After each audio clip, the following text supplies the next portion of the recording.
Gente, tem uma palavra de Deus para você aqui. E aqui é uma palavra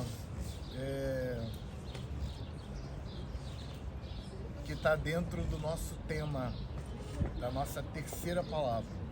Qual é a nossa terceira palavra? Prosperidade. Qual foi a primeira palavra? Peregrinação. E a segunda? Missão. E a terceira? Prosperidade. Aqui nós vamos aprender uma lição sobre prosperidade.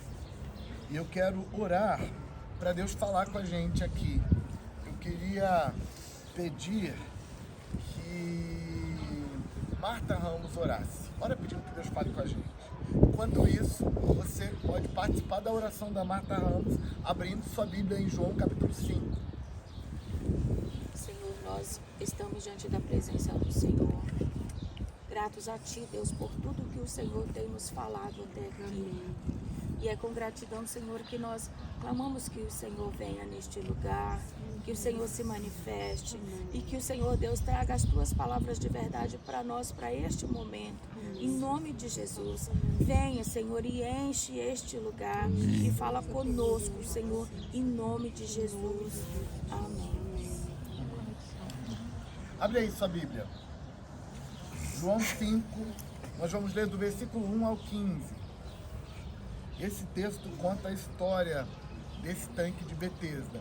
Gente, como nós já falamos para vocês, muitos lugares em Jerusalém, depois de 2000 anos de história, você não sabe mais onde fica. Muitos lugares. E aí a gente tem lugares que é chutado, é a tradição, mais ou menos. Mas tem alguns lugares que a gente tem certeza e os arqueólogos atestam, dão o selinho deles, falando, não, aqui é isso aqui mesmo. O tanque de Betesda é um desses lugares, que se tem certeza absoluta que é aqui.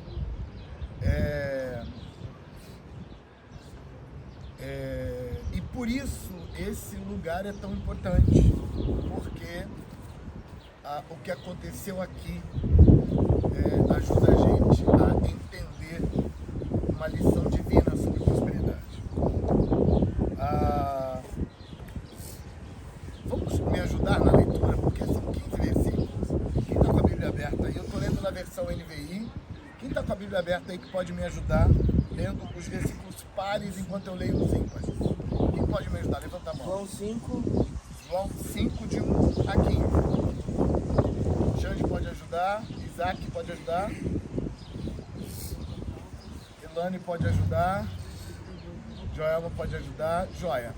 Vamos deixar assim. Sabrina, você levantou a mão ou você estava só se aquecendo? Ah, entendi. Então, essas pessoas que levantaram a mão vão ler os versículos pares. Eu leio o ímpar e uma pessoa leu par, aí eu leio outro ímpar, outra pessoa leu o próximo par. Fechado? Joia. Até o 15. Então, o 15 é meu, eu fecho. Algum tempo depois, Jesus subiu a Jerusalém para uma festa dos judeus. Em Jerusalém, perto da Porta das Ovelhas, um tanque que em aramaico é chamado Betesda, tendo 5 entradas em volta. Ali costumava ficar grande número de pessoas doentes e inválidos, cegos, mancos e paralíticos. Eles esperavam um movimento nas águas. De vez em quando descia um anjo do Senhor e agitava as águas. O primeiro que entrasse no tanque, depois de agitadas as águas, era curado de qualquer doença que tivesse. Um dos que estavam ali era paralítico, fazia 38 anos. Quando o viu deitado e soube que ele vivia naquele estado durante tanto tempo, Jesus lhe perguntou: você quer ser curado? Disse o paralítico: Senhor, não tenho ninguém que me ajude a entrar no tanque quando a água é agitada. Enquanto estou tentando entrar, outro chega antes de mim. Então Jesus lhe disse: levante-se, pegue a sua maca e ande. Imediatamente o homem ficou curado, pegou a maca e começou a andar. E isso aconteceu num sábado. 10. E por essa razão, os judeus disseram ao homem que havia sido curado: hoje é sábado, não lhe é permitido carregar a maca. Mas ele respondeu: o homem que me curou me disse, pegue a sua maca e ande. Então lhe perguntaram: quem é esse homem que mandou você pegar a maca e andar? O homem, versículo 13, que fora curado, não tinha ideia de quem era ele, pois Jesus havia desaparecido no meio da multidão. Mais tarde, Jesus o encontrou no templo e lhe disse: olhe, você está curado. Não volte a pecar, para que algo pior não aconteça a você. 15. O homem foi contar aos judeus que fora Jesus quem o tinha curado. Essa história, gente, ficou muito mais clara após as escavações, porque nas escavações encontraram algumas marcas da cultura grega. E isso faz com que a gente tenha que voltar um pouquinho atrás na história para entender o que acontece aqui.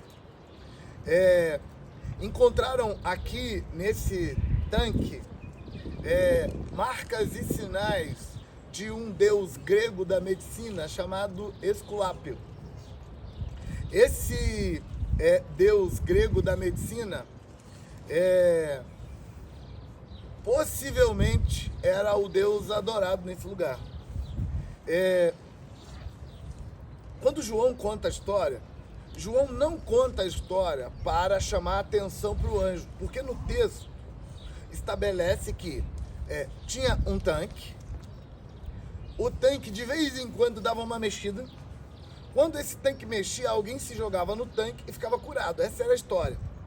Mas a gente prestou tanta atenção no anjo que descia de vez em quando para mexer na água, que não percebemos que João não está chancelando a história do tanque. João está dizendo que Jesus se disfarçou. Essa é a verdadeira história de João.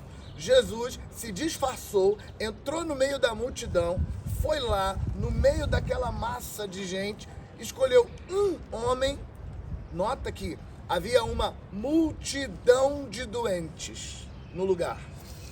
Muitos doentes estão ali esperando e só um vai ser curado quando o sorteio acontecer, que é a água mexe, quem cair primeiro é curado. E é claro que nesse tipo de situação, quando ninguém foi curado, a história tá vendo? 2 se jogaram ao mesmo tempo, agora vamos ter que esperar mexer de novo a água. O fato é que tem uma multidão ali e Jesus entra naquele meio, não para curar todo mundo. Jesus entra naquele meio disfarçado, porque o texto diz que Jesus curou o homem e sumiu. Ele foi lá só para isso. Disfarçou, botou alguma coisa para cobrir o rosto, entra ali. Como é muita gente doente aguardando, o clima é propício para alguém se infiltrar. Jesus se infiltra, chega perto do indivíduo que está ali, deitado, e fala com ele, tete a tete, bem tranquilinho. Hein? Você quer mesmo ser curado? Quer mesmo? Eu quero, Senhor, mas esse troço aqui não está dando certo. Deixa eu te falar uma coisa. Levanta e anda agora, você está curado. Quando o indivíduo percebe que ele está bom, que está andando, ele vai procurar Jesus. Jesus sumiu no meio da multidão. Essa é a história que João quer contar. Mas a gente prestou tanta atenção no anjo mexendo na água, que a gente não prestou atenção no que estava acontecendo de verdade, que era Jesus se infiltrando num ambiente e curando uma pessoa. Como encontraram marcas de Esculápio e de Farmaqueia, a filha de Esculápio, encontraram marcas aqui, o mais provável é que o tanque de Betesda era paganismo grego dentro de Jerusalém. E aí você pensa, mas como assim paganismo grego dentro de Jerusalém? Na verdade, gente, Jerusalém, na época de Jesus, estava recentemente saída do domínio grego. Então, recapitulando a história de Israel, Israel sai do Egito, vem para a Palestina, fica aqui por um tempo, depois divide os reinos, reino do norte e reino de Judá, que é o sul, teve o cisma. Depois do cisma, o reino do norte foi levado cativo pela Assíria. E aí, a parte norte de Israel já não era mais de Israel. Judá persistiu por algum tempo. Depois, Judá foi levado cativo por Nabucodonosor para a Babilônia. Estão acompanhando a história? Joia. Quando termina a deportação para a Babilônia, 70 anos depois, Ciro, o imperador persa, patrocina a volta dos judeus de Judá para Jerusalém. Começa-se a construir uma nova Jerusalém, o segundo templo é construído aí, com essa volta do povo da Babilônia, e o povo de Israel do norte, que tinham sido levados pela Assíria, começam a voltar também, porque quando os persas, os medos e persas, conquistaram o mundo, eles conquistaram a Assíria também. Então, quando Ciro liberou para os judeus voltarem, não só os judeus que eram do sul, mas também os do norte que tinham sido levados, estão voltando. Estão acompanhando aí? Joia. Eu estou falando rapidinho porque eu estou falando para gente que conhece a Bíblia e que conhece a história de Israel, assim, tranquilo, né?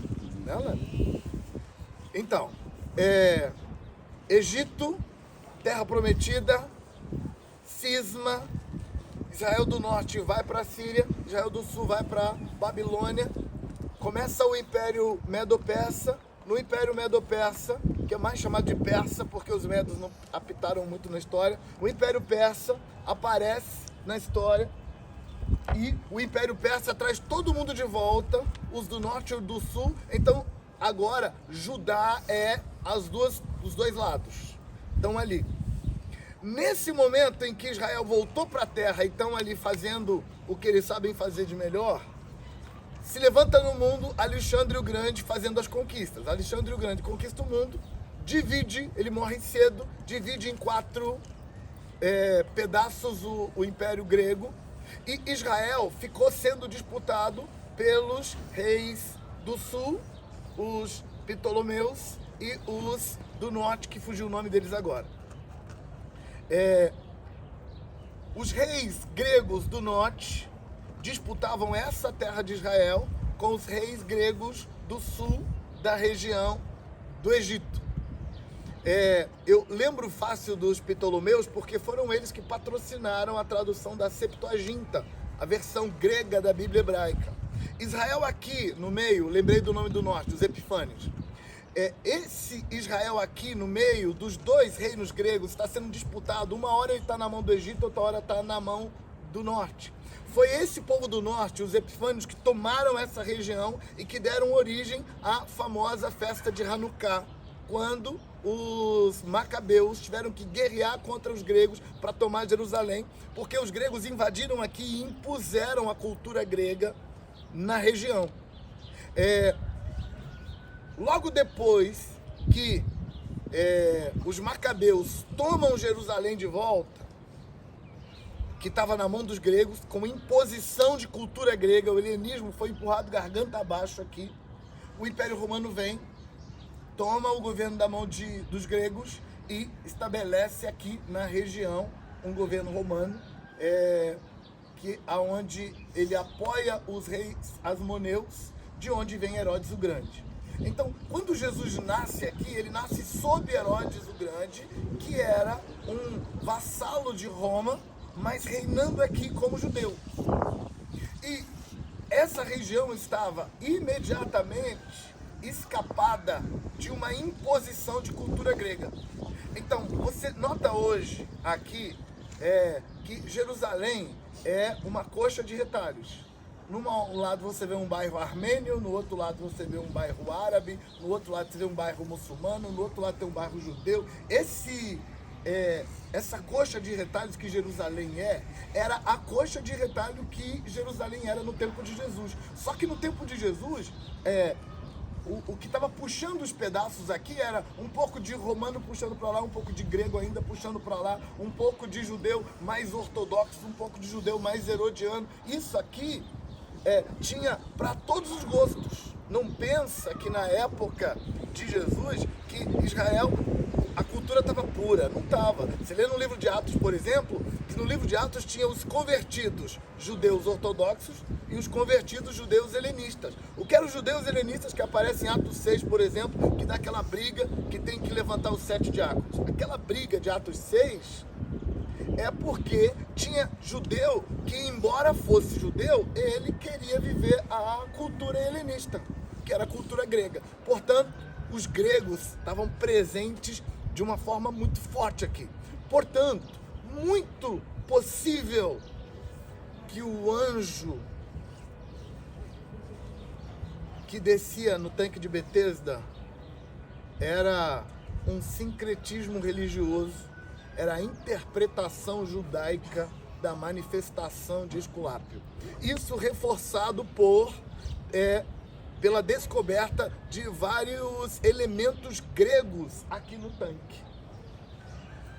Então, como João, o apóstolo, não escreveu a história para falar do anjo e nem do tanque de Betesda, João não chancelou nem o anjo nem o tanque. Ele só contou uma história para falar que Jesus foi lá. Resolvido esse problema, eu preciso te falar de Jesus entrando num lugar pagão para salvar um homem, um só.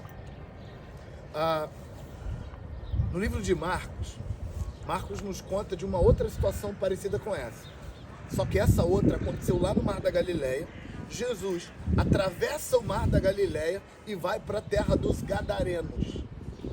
A terra dos Gadarenos era uma terra totalmente pagã, tanto era pagã que criava porco. Num território judaico não se cria porco, mas lá se criava porco porque era pagão. O que Jesus vai fazer num lugar onde o paganismo está tão bem estabelecido que eles têm criação de porco? O que Jesus vai fazer lá? Vai atrás de um homem, o Gadareno. E o que esse Gadareno está fazendo lá? Porque Jesus, naquele momento da história, ainda não se revelou para os gentios, para os pagãos. A fala de Jesus o tempo todo, especialmente no livro de Mateus, eu vim para as ovelhas perdidas da casa de Israel. E quando Jesus designa os 12 e os 70, ele falou, não entre em aldeias de samaritanos, não pregue para gentios, nós viemos apenas para as ovelhas perdidas da casa de Israel. Portanto, quando Jesus vai lá falar lá no meio dos gadarenos, ele está indo atrás de um judeu, um chamado, alguém que é judeu, alguém que foi se afastando, se perdendo e ficando longe e sendo contaminado e se misturou. Mas Jesus sabe que esse indivíduo é importante para o plano de Deus e ele entra lá no território gadareno e fala a palavra e expulsa o demônio do gadareno e o liberta e dá para ele uma missão a partir de Gadara. Então, o que Jesus faz aqui no tanque de Betesda é muito parecido com o que ele faz lá em Gadara, que é entrar num território hostil, num território pagão, no meio do paganismo. Deu um prejuízo para o pessoal, porque foi 2.000 porcos afogados no Mar da Galileia. Mas tudo bem. Vamos tirar essa coisa da questão e vamos pensar só que ele se mete num território pagão para salvar uma pessoa. O que acontece aqui no tanque de Betesda é algo muito parecido. Aquela multidão toda não era da conta de Jesus. Jesus não foi lá para salvar todo mundo. Aquela multidão toda está ali ao redor de Esculápio, esperando que uma manifestação grega aconteça, a manifestação de um deus grego aconteça. Que aqui entre nós, se eu tivesse que apostar, eu apostaria que nunca aconteceu. Porque nas mitologias tem essas coisas, essas crendices acontecem no meio pagão. É normal que isso aconteça. E a história se estabeleceu, se espalhou, muita gente veio, se consolidou a ideia, e tá ali um monte de gente esperando para ser curado. Jesus se infiltra, ignora o pseudo-anjo, que eu estou apostando que não tinha, ignora a multidão inteira que está lá, e Jesus chega para uma pessoa e tira ele dali, arranca ele daquele meio, porque ele estava perdido, e leva ele para viver o que ele foi chamado para viver. Qual é a lição que eu quero te chamar para aprender aqui no Tanque de Betesda? Para que Deus dá prosperidade para a gente? Prosperidade, ela tem que ter uma missão. Se você prospera e não tem nada para fazer com a prosperidade, sua prosperidade vai te apodrecer. Quando você prospera e prospera para alguma coisa, quando Deus te abençoa muito e te abençoa muito para alguma coisa, a riqueza, a bênção, os grandes resultados que vêm dessa prosperidade, eles vão te levar para níveis cada vez maior, porque você nunca tem uma razão para parar de crescer. Mas além disso, a prosperidade nunca te ensoberbece, porque é uma ferramenta para realizar uma missão. É uma ferramenta para fazer algo. Mas quando você não tem uma missão para a prosperidade se torna a sua missão. A sua razão de ser é alcançar aquilo. E aquilo se torna seu Deus. Jesus tem uma grande quantidade de prosperidade nele. E para que ele usa? Para entrar onde ninguém mais entraria. Quem mais entraria ali? Ninguém mais entraria. E fazer o que ninguém mais faria. Os poderes que Deus te dá, as ferramentas que Deus te dá, os dons que Deus te dá, as influências que Deus te dá, tudo que Deus te dá é para fazer aquilo que ninguém mais faria, só você. Mas nessa lição tem um acréscimo. Porque tem uma pergunta que não quer calar. Jesus era judeu. Por que Jesus, enquanto judeu, vai para Gadara? Por que Jesus, enquanto judeu, entra no tanque de Betesda? Para um judeu, é sacrilégio ir para Gadara. Para um judeu, é sacrilégio entrar num tanque onde os gregos estão adorando a Esculápio. É um sacrilégio. Por que Jesus entra? Porque Jesus acreditava numa fala de Salomão, que quem prospera tem de aprender a usar essa frase. Salomão disse assim: não seja demasiadamente justo, porque destruiria a ti mesmo. Mas não seja ímpio, porque morrerias cedo. O homem sábio consegue evitar os dois extremos. Jesus está falando de extremo onde você usa a sua prosperidade para ser ímpio. O outro extremo onde você usa a sua prosperidade para ser demasiadamente justo. Aquela pessoa que nada pode dar errado, tudo tem que ser certinho, nunca pode cometer erro nenhum. Jesus vivia essa fala de Salomão, porque quem vai prosperar precisa entender: eu estou prosperando porque eu vou ter ferramentas para fazer.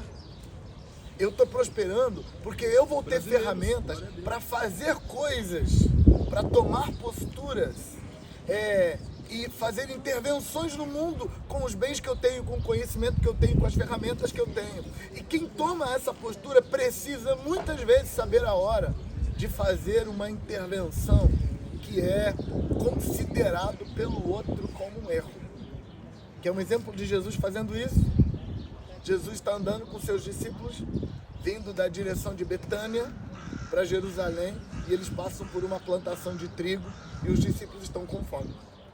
Era sábado e era proibido catar espigas de trigo, esfregar na mão e comer, porque sábado não se colhe nada. Jesus incentivou os discípulos a catarem o trigo e comer. Algumas pessoas pensam que o erro é porque os discípulos estavam roubando, mas a lei judaica permite que o indivíduo, passando por uma plantação, coma da plantação. Levar, não, levar é roubo, mas comer dentro da plantação não era. Então o problema não era esse. O problema é que era sábado, eles não podiam colher nada no sábado. Jesus libera. E quando os fariseus reclamaram de Jesus e disseram assim: por que você permite que os seus discípulos colham espigas no sábado? Jesus respondeu, concordando com Salomão: Salomão disse: não seja demasiadamente justo, porque você vai se autodestruir. Mas não seja ímpio, porque você vai morrer cedo. Seja sábio e evite os dois extremos. Jesus responde para os fariseus assim: o sábado foi criado por causa do homem, e não o homem por causa do sábado. O que Jesus queria dizer com isso é que a lei foi criada para proteger o homem, para abençoar o homem, e não o homem criado para cumprir a lei. Portanto, o homem é a razão de ser da lei e não o contrário. E, portanto, se uma lei criada para proteger o homem está fazendo ele morrer, ela não tem sentido. E o que Jesus está dizendo é que gente sábia sabe a hora de quebrar a lei sem desrespeitar ela. Gente sábia consegue dizer para a lei está certa, não está errada, a lei é boa, a lei é de Deus, a lei é divina, mas agora ela vai fazer mal. Jesus repetiu isso 1 milhão de vezes para os fariseus, dizendo para eles: qual de vocês num sábado vai deixar de socorrer o boi que caiu no buraco? Porque se deixar para o outro dia, quando o outro dia chegar, o boi já vai estar morto. Quem vai deixar isso acontecer? O que Jesus estava dizendo é que quem tem prosperidade, junto com a prosperidade, tem responsabilidade. E quem tem responsabilidade precisa saber a hora de quebrar a regra. Eu gosto de usar como ilustração: você dirigindo o carro, parou em frente ao sinal vermelho, claro, você sabe, não pode ultrapassar o sinal vermelho, é crime. Então, enquanto você espera, uma pessoa em atitude suspeita, com a mão direita escondida atrás das costas, começa a andar resoluta na direção do carro. Melhor coisa a fazer: quebre a regra, ultrapasse o sinal vermelho. Mas, ali na frente, quando o guarda parar, não seja soberbo. Quando o guarda parar, você quebrou a regra. Baixa a cabeça, deixa o guarda ter razão. Pague a multa se for necessário. Porque você sabe, você cometeu um erro. Cometer erros é coisa de gente que é próspero e tem responsabilidade. Aqui, em Bethesda, a gente aprende o seguinte: Deus vai te dar prosperidade. Amém. Amém. Aqui em Bethesda, a gente descobre o seguinte: Deus vai te dar prosperidade. Amém. Deus vai te dar prosperidade. Amém. Deus vai te dar prosperidade. Amém. Deus vai te dar prosperidade. Amém. Mas junto com a prosperidade vem responsabilidade. Amém. Aleluia. A Amém. prosperidade, o poder que Deus te dá, ele tem um objetivo. E se você não for responsável com o poder que foi dado a você, então o poder perde a razão de ser.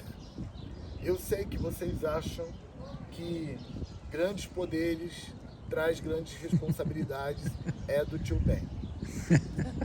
Mas não é do tio Ben. Não. O apóstolo Tiago já tinha falado isso bem antes. Na epístola de Tiago, Tiago disse o seguinte: aquele que pode fazer o bem e não faz, está pecando. Então registra isso. Quando Deus te dá prosperidade, Ele está te dando o poder de fazer o bem. Quando Deus te dá prosperidade, Ele está te dando capacidade para fazer o bem, recursos para fazer o bem. A questão é, agora você precisa fazer.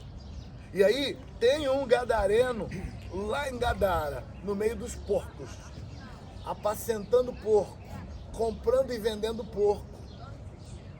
Porque os judeus gostam mais de negociar do que de criar, né? Então deve ter uma negociação boa ali, comprando barato, vendendo caro e fazendo uma boa negociação. E aí Jesus vai lá para salvar o homem, porque ele se afundou tanto que agora ele está endemoniado, com 2.000 demônios nas costas, e Jesus vai fazer uma intervenção. Para fazer a intervenção, Jesus tem que entrar no mundo dele, quebrar uma regra e salvar uma pessoa. Aqui em Bethesda, Jesus faz a mesma coisa. A prosperidade te convida a pensar o seguinte: Deus vai dar grandes poderes para vocês. Aliás, deixa eu te falar uma coisa importante. Quando você voltar dessa viagem, você nunca mais será a mesma pessoa. Oh, meu Deus. Deus vai prosperar você de um jeito que você não tem ideia. Amém. Mas registra isso.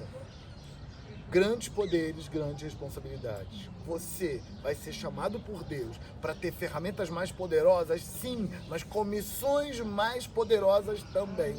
Às vezes, tendo que sujar as mãos no tanque de Betesda. Às vezes, tendo que entrar no meio dos pagãos para resgatar uma pessoa. Jesus não tinha nada que está lá. Nota que Jesus foi sozinho e escondido. Só João, que era o discípulo amado, bico de bule, intrometido, porque João era desse, gente. João era intrometido. Só João sabe dessa história. Jesus não chamou os 12, não chamou os 70, não chamou nem os 3. Não chamou nem João. João descobre essa história porque ele é intrometido. João é desses. Possivelmente, João, que adorava dessas coisas, você nota isso em João capítulo 21, quando Jesus tem uma conversa com Pedro. Quando termina a conversa com Pedro, olha para o lado, João está ali. João era desse, ficava ali. Possivelmente, Jesus está com os discípulos reunidos em algum lugar aqui em Jerusalém, talvez no cenáculo. E aí Jesus, num dado momento, disfarça e some. E João vai atrás. Onde que vai isso? João era desses. Só João sabe que Jesus veio no tanque de Betesda, ele não trouxe mais ninguém. E Jesus entra e sai. E João na cola, vigiando de longe. Onde que ele foi? Por que Jesus faz isso? Porque não serve para porcaria nenhuma se Deus te prosperar e se você não tem uma missão para cumprir com a prosperidade que Deus te dá. Aliás, Tiago, que era bom nessas coisas, disse uma coisa muito importante no capítulo 4 de Tiago. Ele disse assim: pedis e não recebeis, porque pedis mal para gastardes nos vossos deleites e pecados. Sabe o que Tiago quer dizer? Ele quer dizer, se você pedisse, sabendo para que está pedindo, sabendo que o bem que Deus te dá, que o poder que Deus te dá tem uma missão a cumprir no mundo, é muito possível que recebesse. Eu queria fechar.